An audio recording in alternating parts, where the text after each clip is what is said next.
People are still coming in. Well, while we're waiting for people to come in, we'll give a little explanation, then we'll start. This evening started about 5 years ago, the flow of this evening.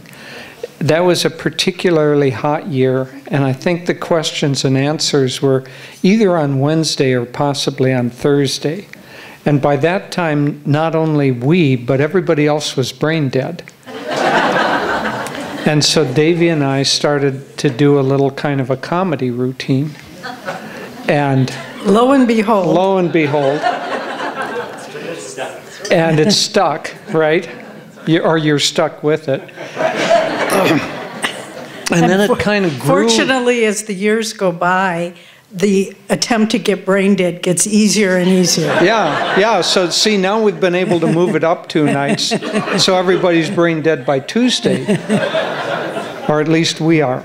So anyway, it kind of reached a peak where we got basically all comedy routine and no questions and answers. So now we've kind of pulled it back, so it's about half and half. So, but you can't tell which is which. Yeah, that's where. See, we're taking this kind of program called Lumosity that's supposed to reawaken your brains, and so yeah, a lot of people are. So this is like one of those games. You have to figure out which is comedy and which is serious, because. Okay, we'll start with a prayer. Now, I'll warn you, this is serious. Heavenly Father, Divine Mother, Friend, beloved God, Jesus Christ, Babaji Krishna, Lahiri Mahashaya, Swami Shri Yukteswar, Beloved Guru, Paramahansa Yogananda Ji, Saints of all religions, we humbly bow to you all. Beloved Lord, bless us with all thy qualities, with wisdom and joy, love and peace, calmness and light, sound and power. We are made of these things. Help us to return to our essence in Thee. Om. Peace. Amen. So just to let you know the ground rules, if you have a question, raise your hand, and Kalamali, who's standing over there, does Yogesh have a mic too? Yeah, he's over there. Okay, and Yogesh over there. So they'll come to you and you can stand and ask your question in the mic, so it puts you on the spot too. And this way that we catch it on the recording. So that's how it works. And we invite your questions. We'll start, you can be thinking of them, and I'll just say a little bit. I'll start. You know, we are leaving on this coming Monday. We'll drive down to the Bay Area, spend the night, and fly out to Italy. And we've been practicing our Italian. We'll be in our Assisi community for 2 weeks and giving satsangs. And we've gotten this Learn at Home Italian course, which is actually very fun. But so we've been trying to get Italian in our mind so that we won't make the same mistakes we made when we very first went to Italy in 1982 or something, 83. Right. And we would do things like, we would lead the prayer in the very best Italian we could come up with, and there would be a long pause. And then they would translate our Italian into a real Italian, and they would say the prayer. And we would do things like the word for ankle and pony. What is it, Benedetta? The different, do you know ankle? What is it in Italian? And pony. So we would tell people to rotate their little ponies. And so we're going to start tonight with a little Italian lesson for all of you. You need to know 3 words. Very simple: adesso, Say it. Adesso. That means now.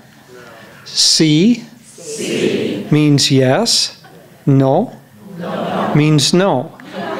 Now, knowing that, Devi is going to... This is a joke that a very dear friend of ours in Italy, Naria, told us. In Italy, first you give you a little historical background, Mussolini, who was always afraid of, revolt and so forth, revolution against him, started something called the Carabinieri, which was sort of a national police force. But because he didn't want them to be united, he brought people from all different regions who didn't speak the same dialect, so they couldn't understand each other. So the Carabinieri, as time went by, got the reputation of being very stupid, and they're the brunt of a lot of jokes. But it's really because they couldn't understand each other, and so it was like... And it's no longer true. Yeah, it just like got a momentum going. Like the Keystone Cops, kind of running around like that. So this is a joke about two Carabinieris. They're riding in their patrol car, and one of them says in Italian, which I'm going to translate into English, because I can't speak Yeah, because Italian. we can't speak it in Italian. Has something to do with ponies and ankles, but... So the one says to the other, I think the directional light is broken. Can you stick your head out the window and I'll turn it on and you can tell me if it's working or not. So the guy, now you have to remember the 3 Italian words you just learned. So the guy sticks his head out the window and goes, adesso sì, adesso no. Adesso sì, adesso no. And you understood. Yeah. Very good. Very good. See, that now closes off any questions about language, because... One more of our incredible faux pas. The word for meat is carne, and the word for dog is cane. And a little boy was visiting, and we told him we didn't need any dogs. And he Non mangiamo cane. And he ran and hid behind his mother. But I think the worst one, if there could be a worst one, was a young woman who was getting involved with Ananda brought her father, who wanted to kind of check it out. And so he was telling us how he'd visited America. And we were saying, oh, how wonderful. And then he went on and he got kind of a funny look on his face, but he was speaking too rapidly and we didn't understand. But we got a hint because his daughter was kicking us under the table. Real hard.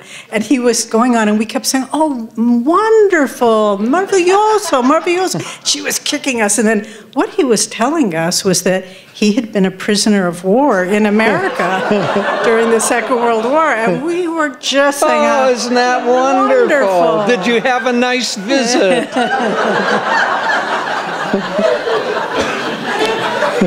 So one time Leela Devi, who lives over in Italy and speaks good Italian, I asked her, we were trying to study, and I said, have you learned the future tense in Italian yet? And she goes, oh no, when I'm in Italy, I only live in the present. Okay, enough Italy. Okay, Melody has a question from the...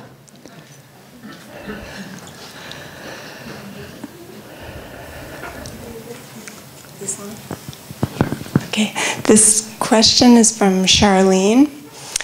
What are some of the practical ways to inspire others to be a little bit happier with work and life, especially for folks that I work with on a day-to-day basis?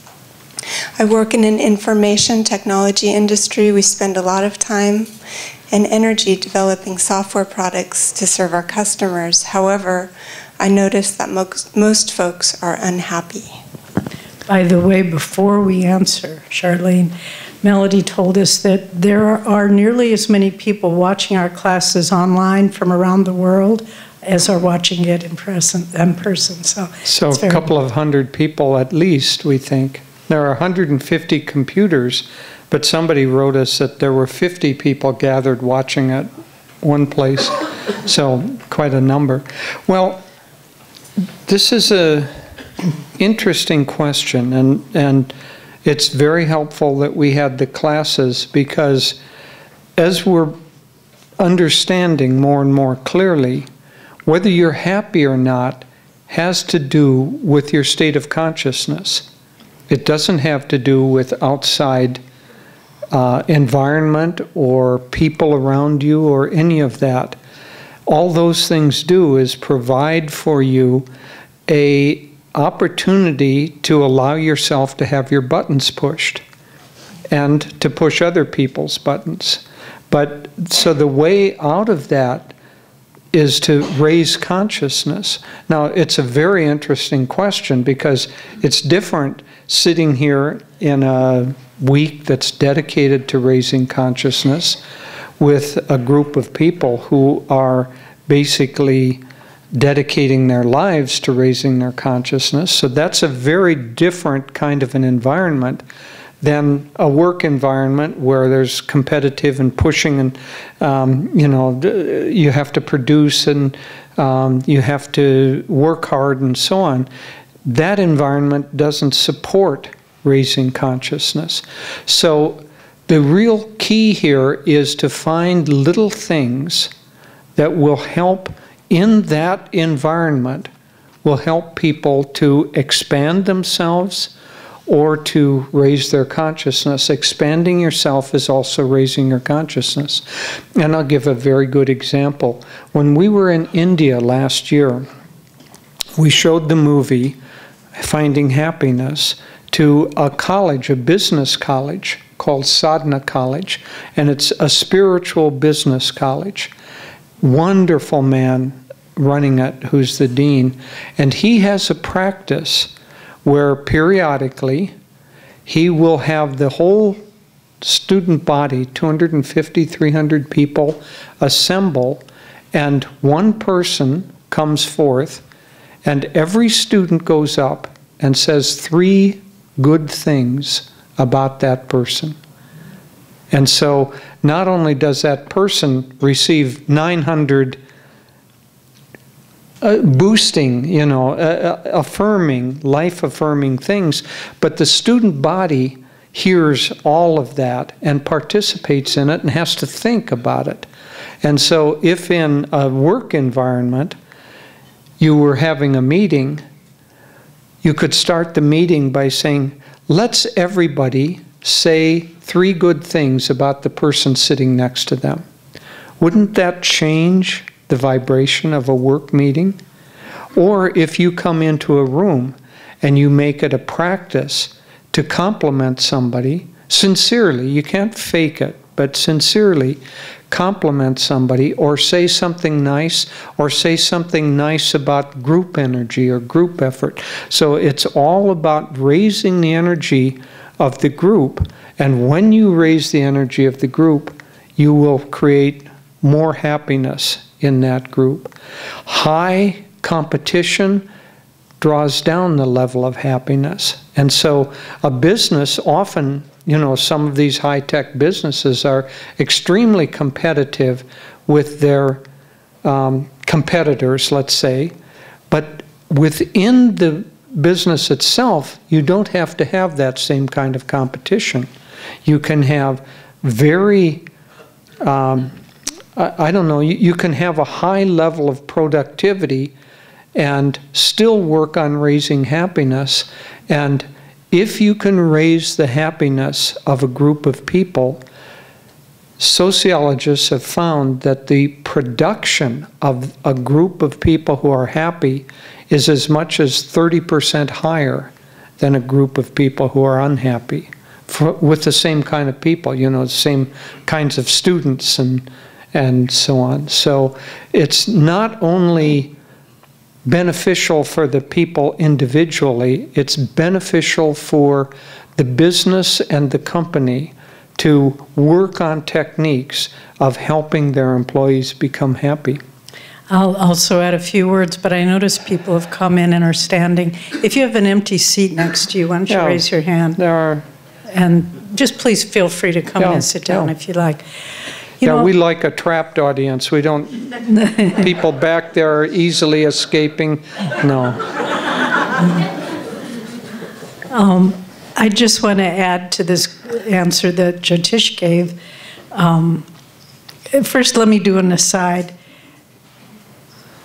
I just want to share a little window into my life. Can you imagine what it's like having to answer questions after Jyotish? Just like, what more can I say? But I have one more thing.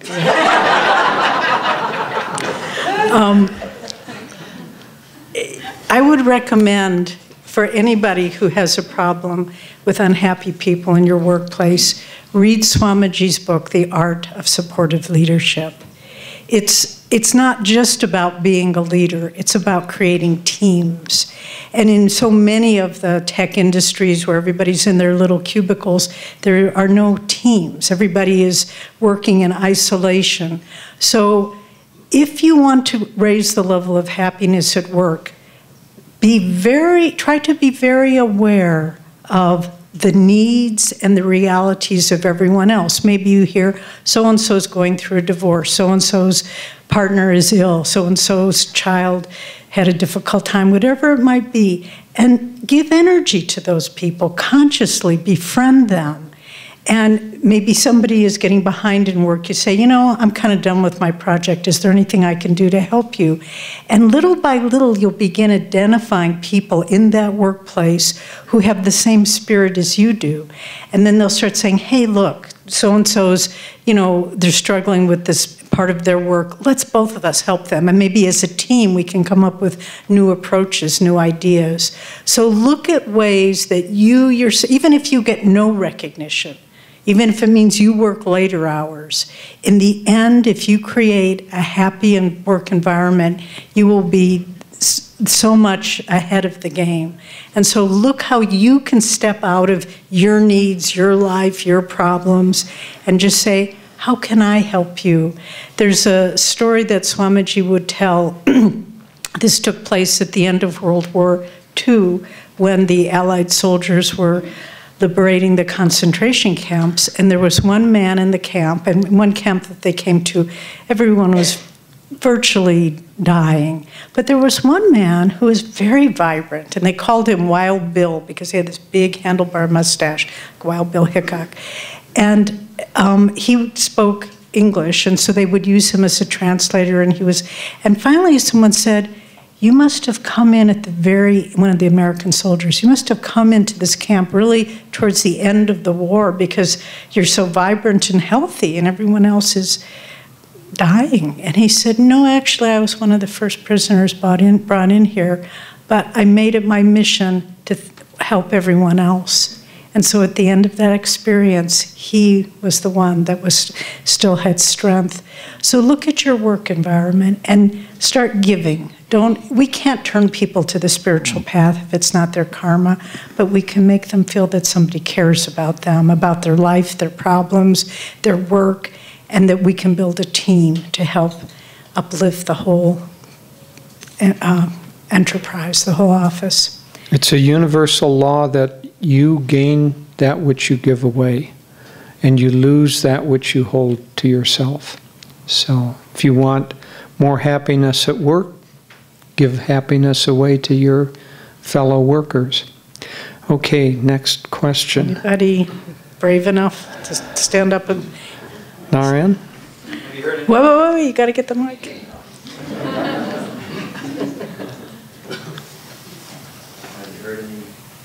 Have you heard any good jokes though?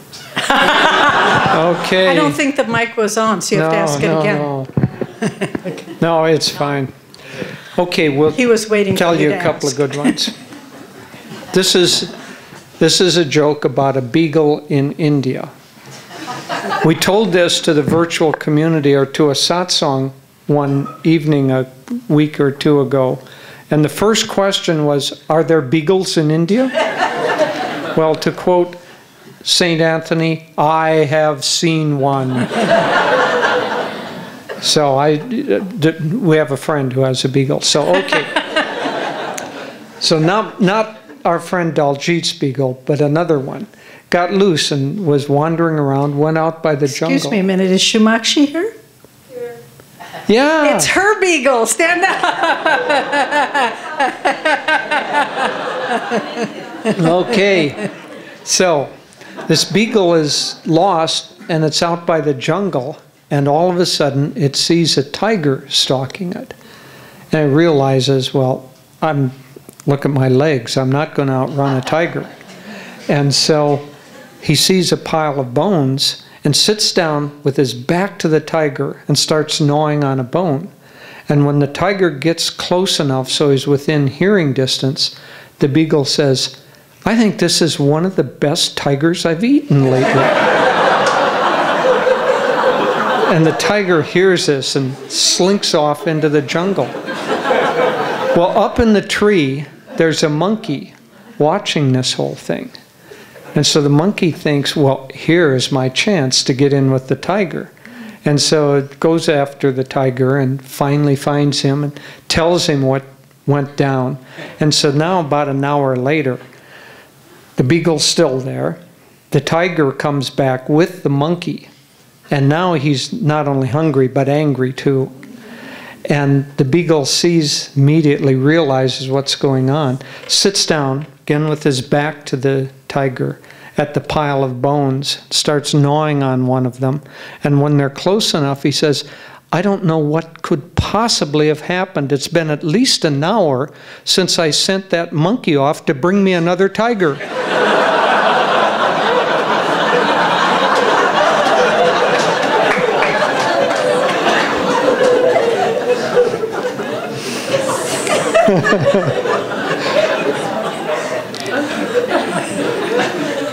Okay. You can ask that question every other question. Yeah. Other questions? Okay, one here. Catherine. Oh, Yeah, Kalamali's coming. No, she's going over there. Oh, okay. It doesn't matter. Yeah, no, Kalamali's mic belongs over here. It won't work on that side.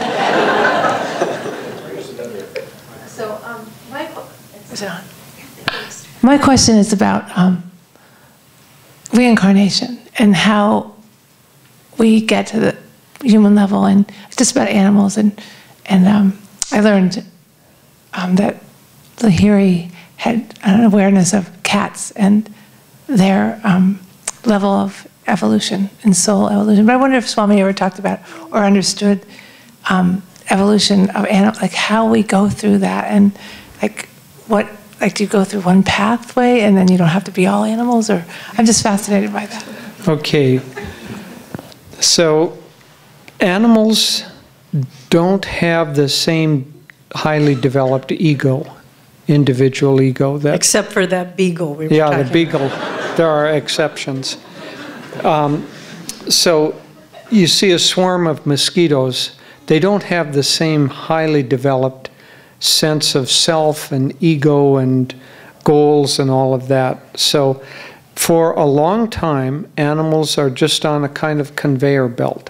So they manifest in one form, and then they pass away and they manifest in another. It isn't just animals, it's all of life. So when Master said he could remember back when he was a diamond, so I always figured I was a lump of coal, you know. So anyway, so all the way back to the mineral level.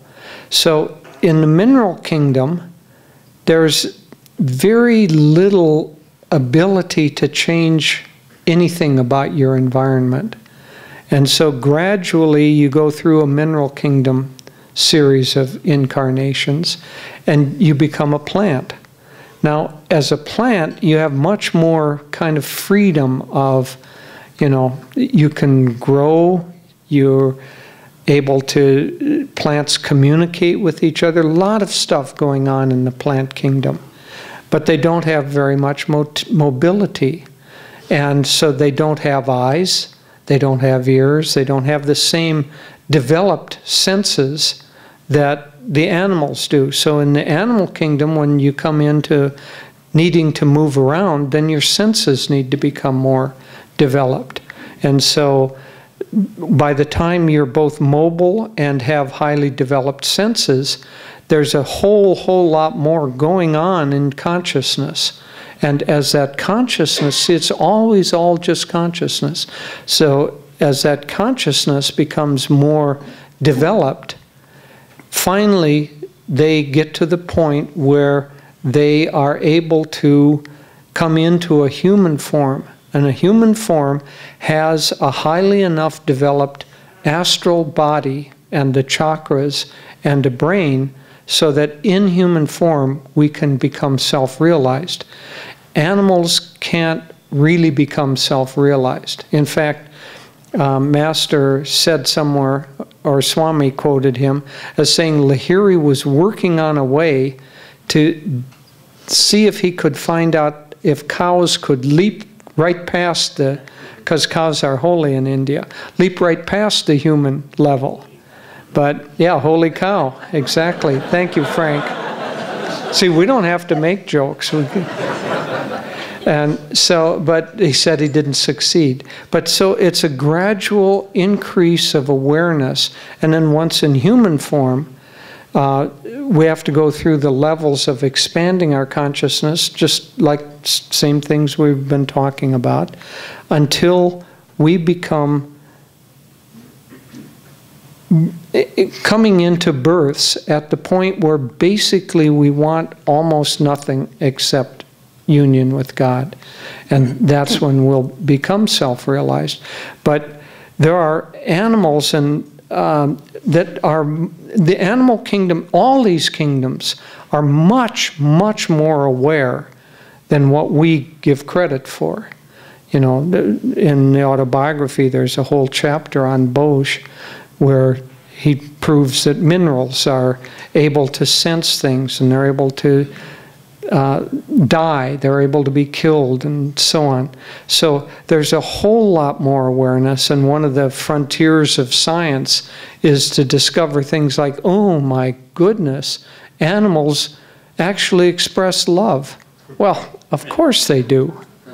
And they express humor, they express curiosity, they express tons and tons of things. But there is kind of a evolutionary flow. And I am not going to get drawn into the question of whether cats or dogs are more evolved. So that's for all of you. Goats we know are highly evolved. So anyway, so there's a whole flow, and only reincarnation makes this thing work.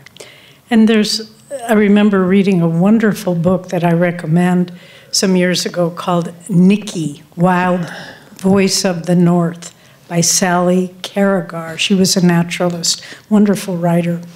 But it was the story, she was studying, she was a naturalist, and she went to Alaska to study behavior in lemmings, you know, those little creatures that run off the cliff together.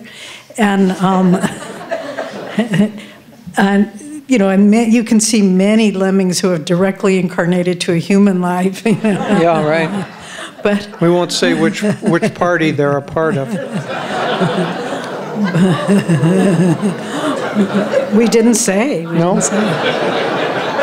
But Nikki was this Malamute dog that she was staying in the house of a friend, and the friend was going to be gone. She said, "You'll have to take care of Nikki. He's a very intelligent dog. He's the lead sled dog." And so, but here and the favorite food of Malamute dogs is lemmings.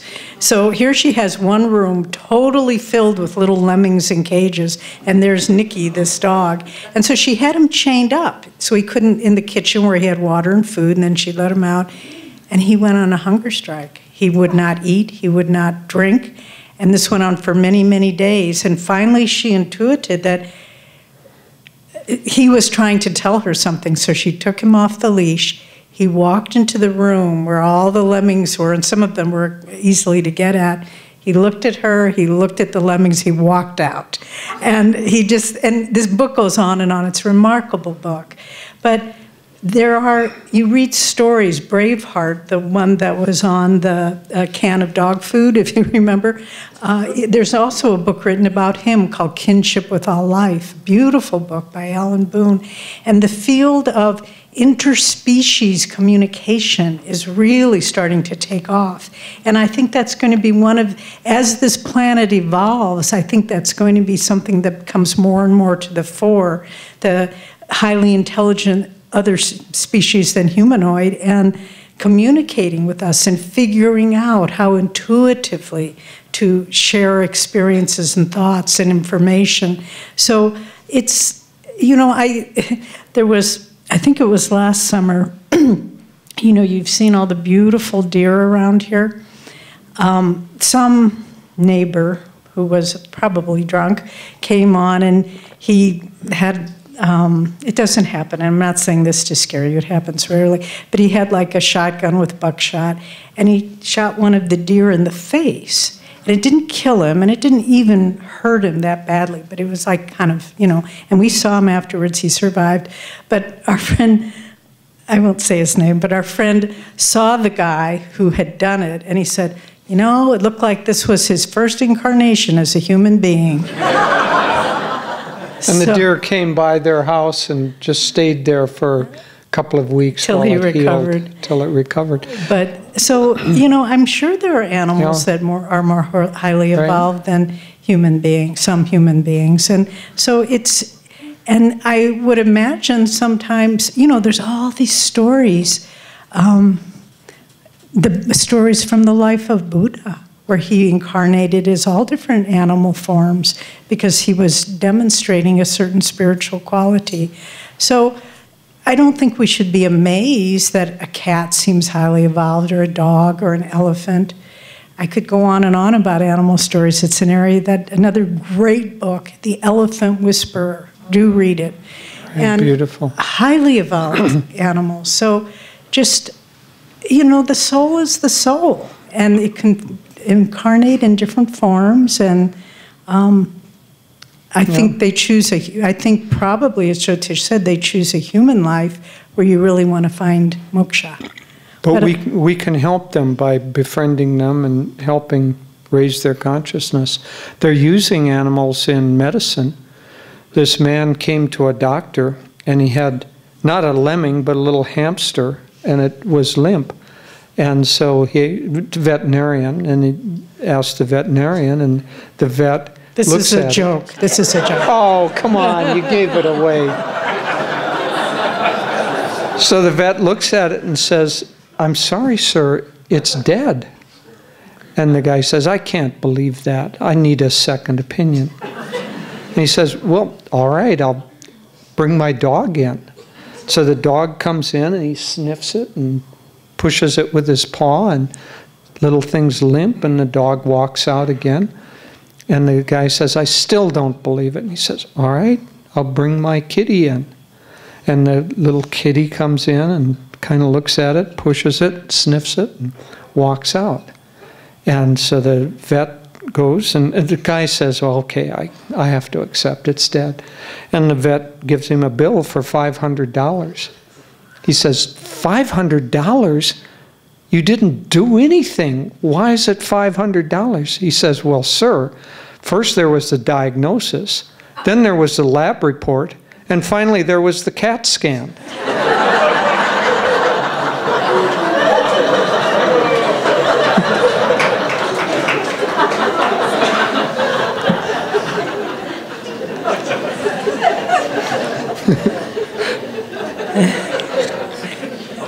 See, that's why we don't let people near the doors. Okay, questions? There was one over here. Wait, you got the mic? I really enjoyed yesterday morning's talk by you. And there's certain levels that are really, really good, yet there's like incredible sabotage, self-sabotage with some people. And you know, I really love, you know, doing all the things the masters, the wise ones say we should do to restore life and everything.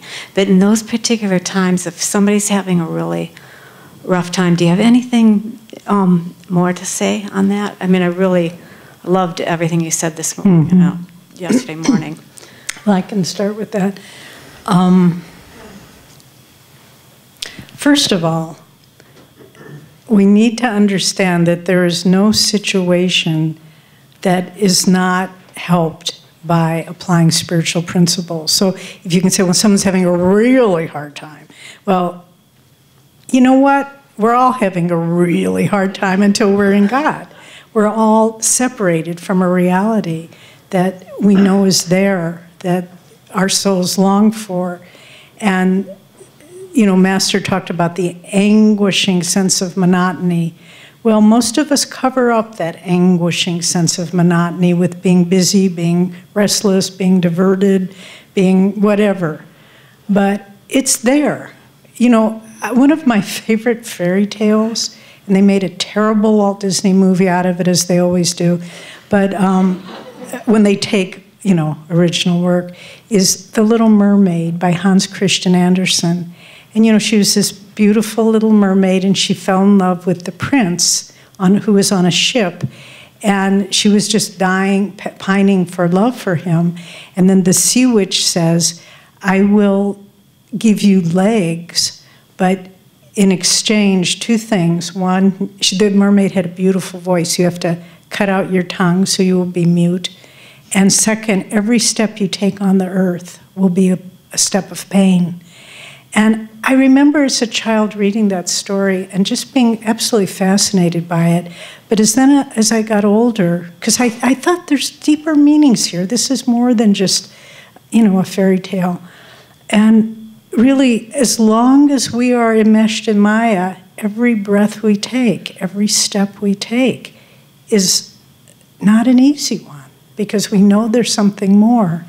But if someone's going through, someone you know or you yourself is going through a really, you know, pushed against where they see no light at the end of the tunnel, there's, of course, prayer for them, which is very often, I would say without exception, when someone in our village community here is going through a life-threatening situation or some dire thing, everyone prays for them. And we experienced it ourselves, and we hear it repeatedly. We could feel the prayers. It didn't change necessarily the fact that I had a cancer diagnosis or a terminal diagnosis, but it gave me the ability to deal with it in a positive, confident way filled with faith in God. And so the power of prayer is tremendous. But what can that person themselves do? Because sometimes their darkness is so enclosing that they don't know how to get out of it. And so try to find one thing that they will say yes to, whatever it is. Because what we say yes to, even if it's, let's go out and have a drink. I mean, whatever they'll say yes to, and I'm not being facetious, just whatever we say yes to raises the energy a little bit. And then maybe let's go for a walk. Maybe just give them the experience of saying yes to anything. That's why Swami hit one of his, say yes to life. And so find something that they will say yes to. Maybe it's caring for their pet, their dog, their, you know, friend, whatever it might be. But that's another thing. Try to give them the opportunity to help somebody else. Because the worst part of being in despair is that we become totally self-enclosed. And if you can say, look at this poor child, they're dying of, you know, a terminal disease, let's go visit them, let's give, and then they realize, you know, that's the most beautiful thing, and it's one of Ananda's greatest gifts, when each of us realize we have something of value to give to others. And that, I think, changes the entire experience of our life. So try to get them to say yes. Try to get them to think about others. Pray for them. And, you know, you can't, so give them something to do. This was what we often sat in with Swamiji when he was counseling people. And he didn't say buck up or, you know, snap out of it. He would give people something to do, because in the movement of body and mind and emotions, we change the energy pattern. And then finally, try to get them to come to a positive environment. It's hugely important. You know, people come to the expanding light within a day or two. We see this all the time, year after year. Within a day or two, they look like very different people. So try to take them, move them out of the morass that they're in and put them in a positive experience. Also, I'll add this, is that be careful about how you evaluate things. We tend to evaluate, for instance, praying for a person. If a person is in despair, we pray for them to be done with that, or if they have a disease, to be done with that. What we should pray for is not for the health of the person, but for the proper attitude of the person. Because it's their attitude at some level, their karma, that their soul has drawn that circumstance. And so if we pray for the circumstance to change, it's actually countering what their soul is trying to learn. And so pray for the right attitude. There was the beautiful prayer that Gyanamata, Master's most advanced disciple, she was going through a difficult time with a family issue, and she was praying to God, but she didn't want to just pray in the wrong way. And so she finally hit upon the prayer that was the right prayer. And the prayer was to ask God how she should pray. And that's the answer that came to her. And the answer was, change no circumstance in my life, change me. And that was the prayer that she needed to pray. And so, two things here. One, if we're praying for others, don't necessarily pray for their physical healing or their psychological healing. Pray for the ignorance of this consciousness which is drawing that. Pray that light come into that, and so that consciousness can change. And then the second thing, which I've forgotten, Devi will tell you.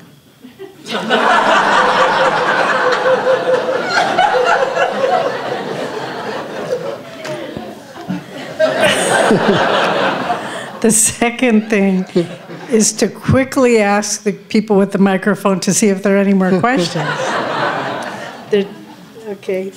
No, the second thing actually was... I stalled long enough so I could remember. You did stall.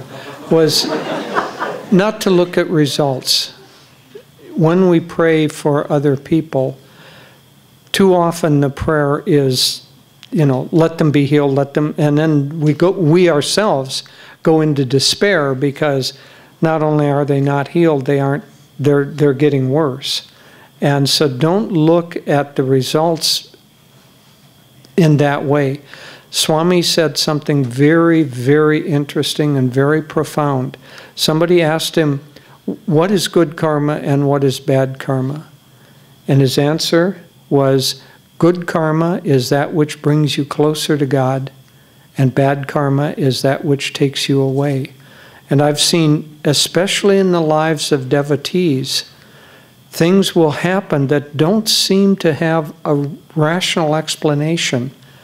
And in many cases, it's to get the situation for that devotee to be negative enough so that it drives it into the subconscious that this is not the way to, maybe it's about family, maybe it's about parents or something, that this is not the direction for happiness.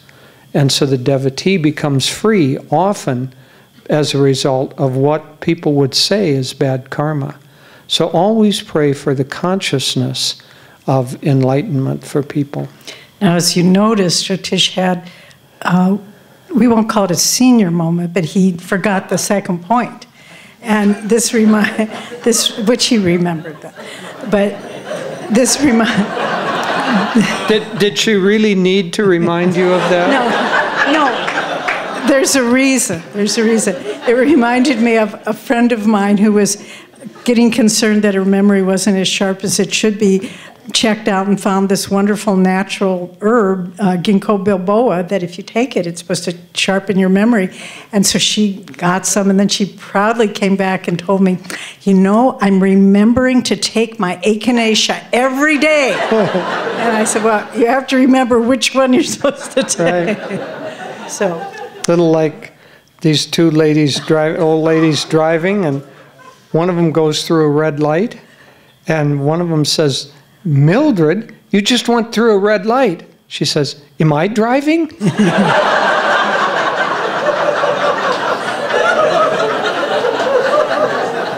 Okay, let's get questions from people who are visitors first. Okay, there's Sharon over there by Yogesh. Hi, Jyotish and Devi. Thank you so much. You guys are such a beautiful example of companionship and partnership as leaders and parents and everything else. And I just wanted to ask you for some general advice for those seeking relationships, in relationships, spiritual partnership. That's my question. Don't worry, be happy. Well,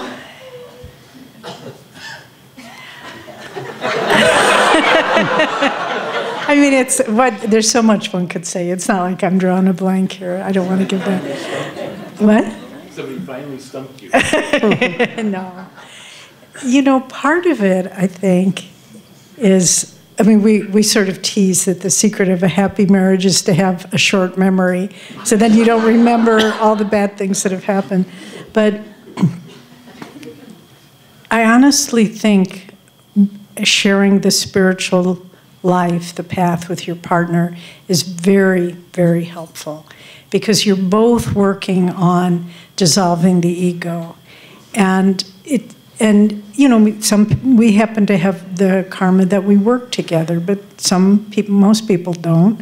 But if you share that deepest level of soul communion regularly and daily, it builds a bond of understanding that whatever happens, you can get through it. Two of my dear friends, Haridas and Roma, Nayaswami Haridas, Nayaswami Roma, who are in charge of our Bangalore center, one time they were having an argument, and Haridas, who just is such a child of God, really, just such a saintly soul. So they were going at it, and then Haridas stopped, and he looked at her, and he said, looked at Roma, I'm not caught yet. Are you caught yet? Meaning, you know, I'm still watching. My emotions haven't gotten sucked into the negative trend. Another thing is don't hold on to things. I've learned this over the years. You know, and in fact, this is a rather personal story, but in every marriage, there are... No, you'll like it. Because it was a really good thing you said. Every marriage has its cycles. There'll be an up, or every partnership, I'm not speaking exclusively of marriage, there'll be times where everything is so harmonious and fun and compatible, and then all of a sudden, it's like it's sort of like meditation, you're going along and I really have this thing down. And then you wake up one morning and you can't remember what you ever did. How did I concentrate? And then you wake up one morning and you're just out of sorts with each other. I've learned and one time we were in one of the troughs, and Jyotish just looked at me and he said, Devi, we've had so many ups, and then sometimes there's troughs. We know it's going to be up again. Why get all bound up in this moment? And I thought, yeah, that's absolutely right. So just let things go. Don't hold, well, you said that to me, and that hurt my feelings so much. And, just, just let it go. It's just delusion. I have a very good friend whose husband passed away real unexpectedly. He'd gone out for a run, had a heart attack, and she never saw him again. And she told me, she was a great devotee, and she told me that they were having an argument. And then he said, I'm going to go out for a run. And he went out for a run, and he never came back. And she said it was one of the deepest pains in her life, that was how they said goodbye to each other. And she asked Swami about it, and he said, don't live in regret. Remember all the good times you had, and that really helped her. But don't hold on to things when things inevitably get out of sorts. Just say, this will pass. This does not define our relationship. You know, it's just like when you're sick, if you have the flu or a bad cold, you can't ever remember what, you think, oh my God, I don't even remember what it felt like to be well. And then you're well, and you don't remember what it was like to feel sick. So just live remembering each day that it's a gift to be with your partner, that it's a gift that God gave you, and try to see your partner in that way. God has come to me in this way. I remember I had another very, very dear friend who was a disciple of Ananda Ma. She was older than we were. In fact, she was the first week I was at Ananda. She was a very dear friend of Swami, a direct disciple of Ananda Ma. She came up to me and she said, you're going to marry Jyotish. Well, I didn't even know Jyotish at the time. And I said, well, that's an interesting thought. And she said, you just wait and see. And then 7 years later, we were married. But there was a period of my life where I really wasn't sure if I wanted to marry or not. Part of me did, and part of me didn't. And I went to talk with Hari Priya, who was married. In fact, she was in Ma's ashram, and Ma told her to leave the ashram and get married. You'll get your chance to talk. I'm almost done. No, I'm going to go over here. And Ma said, you should leave the ashram and get married. And Hari Priya said, Ma, I don't want to go. I don't want to leave the ashram. And Ma said, it's your karma. You know, it's what you need to do to fulfill your karma in this life. And then Ma said to her, better to live in the world and long for the ashram than live in the ashram and long for the world. But I went to see Hari Priya because I was going through this turmoil. Should I marry? Not. And she was, she and her husband were camping out. If you know the meditation retreat, there's this long road that goes out to Bald Mountain, which we call Sunset Boulevard. And she and her husband had this beautiful campsite there. And it was sort of like an astral world because of these beautiful pavilions. They both had spent a lot of time trekking in the Himalayas. And she was in Mon. She spent a day a week in silence. But this was the day I could go and talk with her. And so I was explaining, and I said, Hari Priya, I'm in such conflict about whether I should marry or not. She was making tea. I remember so clearly. It was this beautiful teapot shaped like an elephant.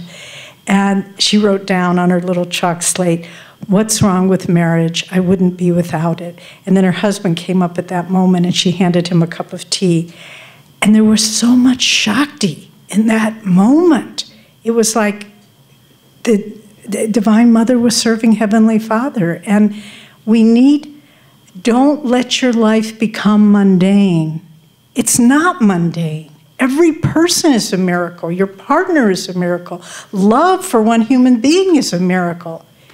It's not something to just sort of kick around in the dust. And if you see your life in that way, and sure, maybe you've made mistakes and maybe you've said things that are hurtful, but just you let go of that too. And just try to live in that consciousness of what a divine gift your partner is.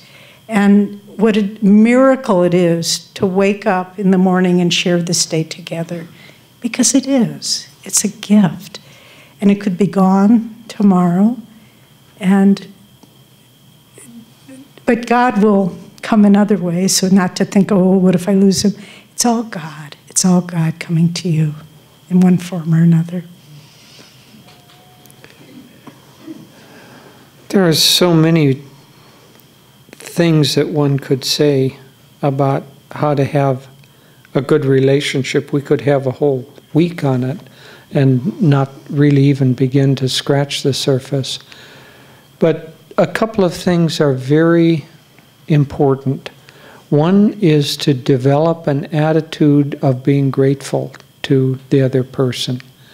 One of the relationship killers is to think that the other person owes you something and that they're responsible for making you happy. And as long as that thought is there, you are absolutely guaranteed to be disappointed with it. And then if that disappointment then leads to blame, it just starts this cycle that there's no way out. So gratitude, and just, you know, I said lightly, don't worry, be happy. But happiness breeds happiness. Thankfulness breeds thankfulness.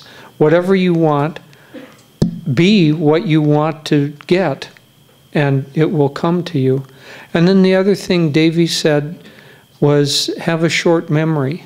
And I had an image pop into my mind this morning, so I'll share with you.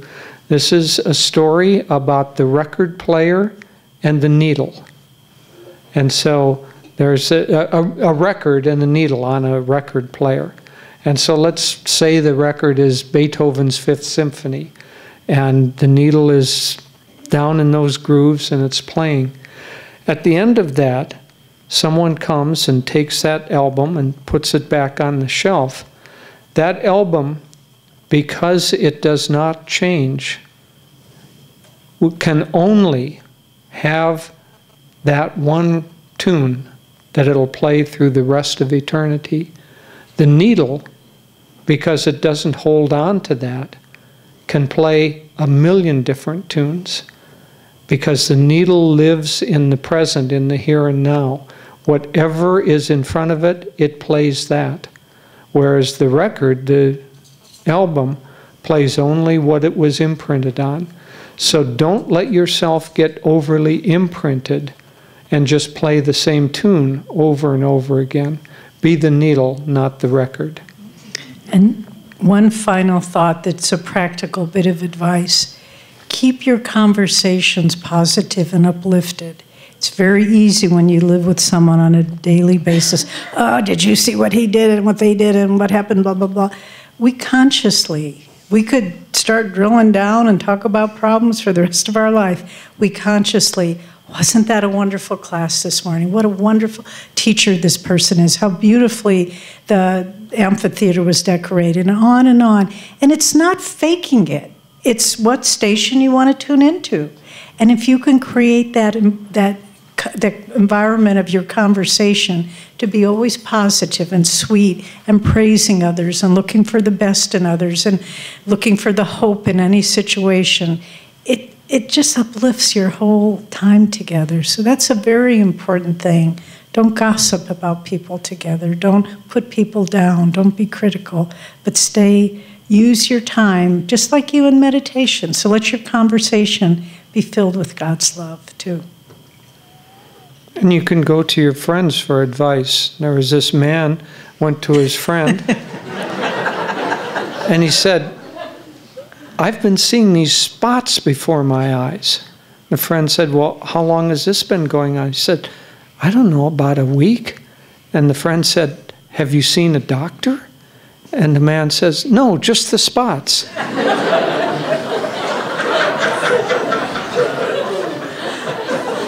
Next question. Okay, I'm gonna do one more Carbonieri joke though before we go on to the next question. So this man's driving his car in Italy, and all of a sudden he hears a siren behind him, and he sees the red light, and he pulls over, and the Carbonieri is standing there. And again, I'll translate from the Italian. And the Carbonieri says, okay, let me see your identification. So the man knows that the Carbonieri are all corrupt, and then so he pulls out a euro and hands it to him. And the guy looks at the euro, looks at the picture, looks at the man, looks at the picture, this isn't you.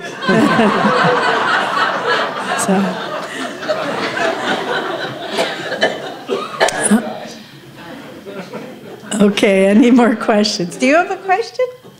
No, okay. You should wait for the mic. Hi, I haven't really phrased this, so I'm just going to... We're not your teachers. Yeah, just my question is about morality. I've read quite a lot of Ananda's books regarding morality, and where he talks about morality being relative but directional in its relativity, implying that some moral values are different for other people depending on their stage of development. Right. But I can think of some things being, in my opinion, objectively wrong. I mean, for example, harming an innocent child, for example, that to me seems objectively wrong. They cannot be justified. It cannot be, it's a matter of any rational person would see that that's not a good thing to do. So I was just wanting to ask, if morality is relative, can there also be certain things that are objectively right or wrong? And also, second part of the question is, if everything is a manifestation of God anyway, can there be anything truly right or wrong? Okay, second one first. No, there isn't. But in the world of relativity, there certainly can be things that retard the growth of a person toward God or enhance the growth. So really, morality should be judged on whether it brings that person closer to God or not. Now, I would say that there's a difference between morality being relative. Morality is not relative. Morality is absolute, because morality itself resides in the consciousness of God.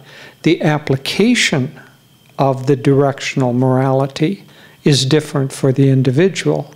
And so there are I would never say that, there are some abhorrent things that people do that would be extremely not only hard for a person to justify, but would be spiritually damaging to try to justify those things. Nonetheless, we have to accept that there are some people whose consciousness is so dark that they do terrible things. But that doesn't mean ever, even for that person, within their framework, that that's the right thing to do. So you can't say, well, morality is so squishy that we can squish it down and excuse that behavior.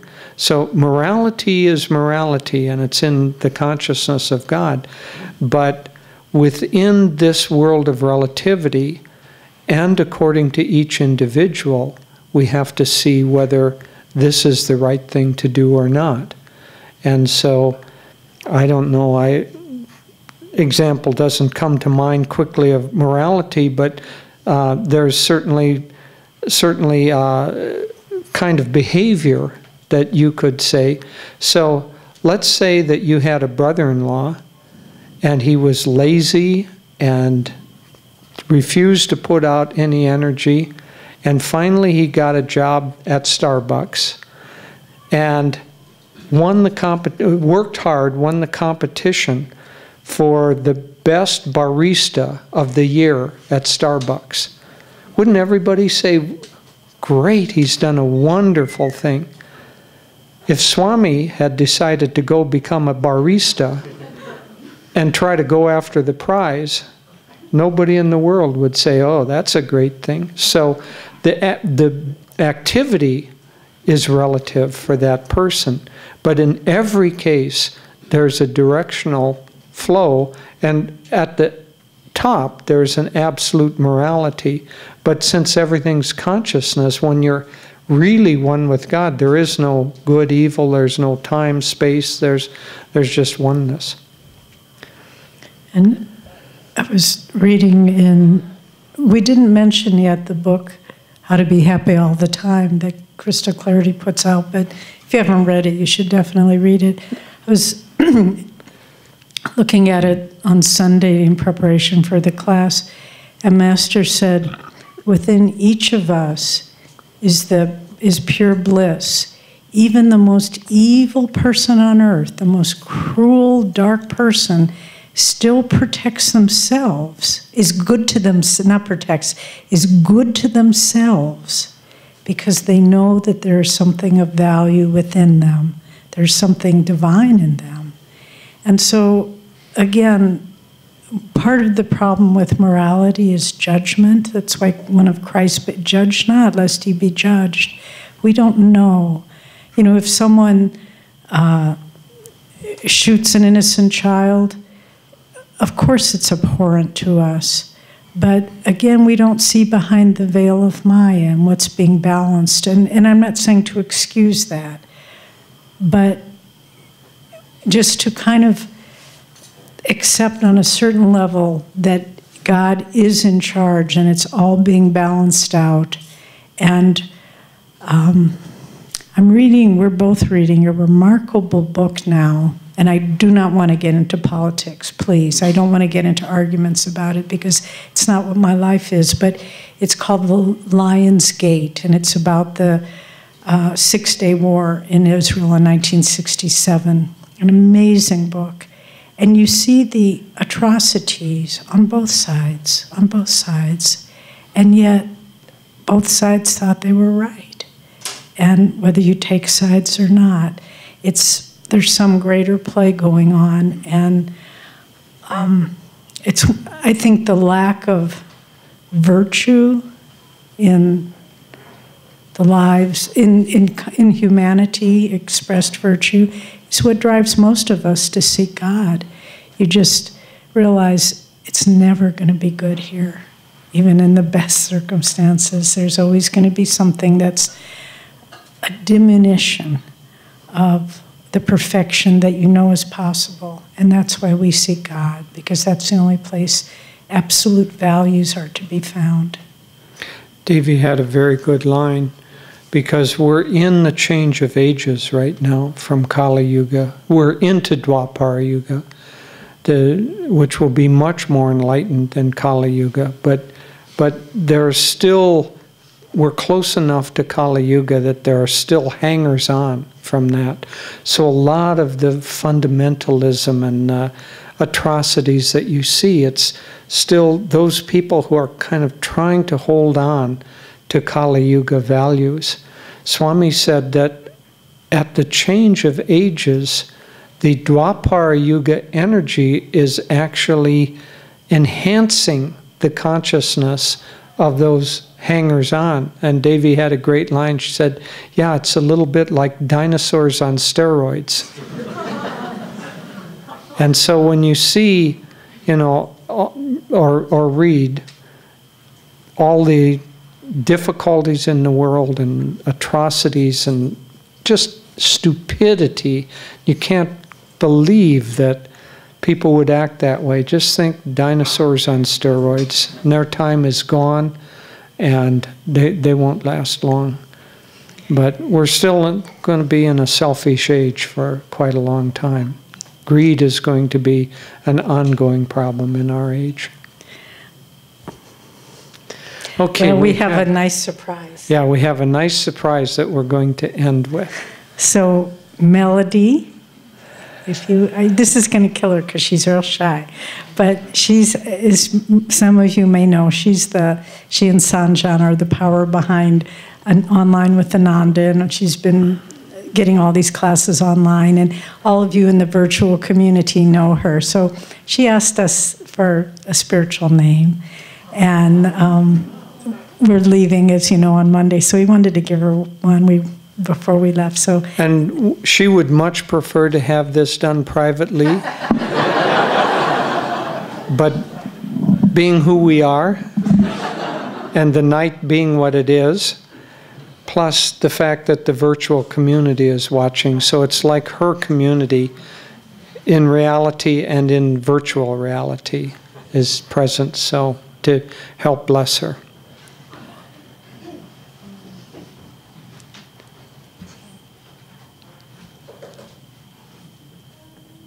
She, like so many people here, is like a daughter for us.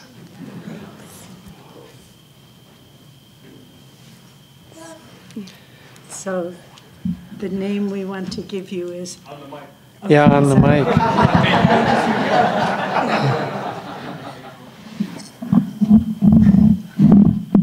This is building the drama, isn't it? Like the Academy Awards, and the winner is. The name we want to give you is Devi Leela, and it means God's play, the divine play. So bless you.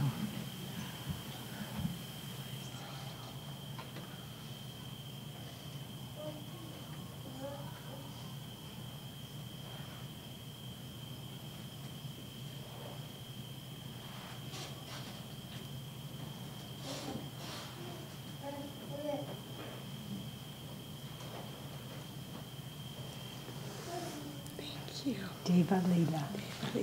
Pretty name.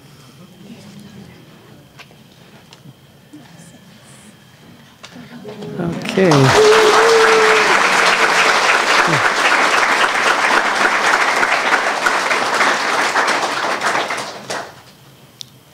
That just reminded me of someone I was having dinner, and it's the first time she's been here to Ananda, and she asked, when you get these spiritual names, do you have to legally change your name? I said, that would be a good question to ask. And she probably was too shy to do it. But. No, you don't have to. Some people do and some people don't. And so, but in fact, rarely do people legally change their name. There's another Italian word, forse, means maybe. Forse sì, forse no. Okay, well, God bless you all. Let's just end. I'd like to invite you all to stand, and let's just send the joy and blessings and wisdom of our masters out into the world to uplift everyone.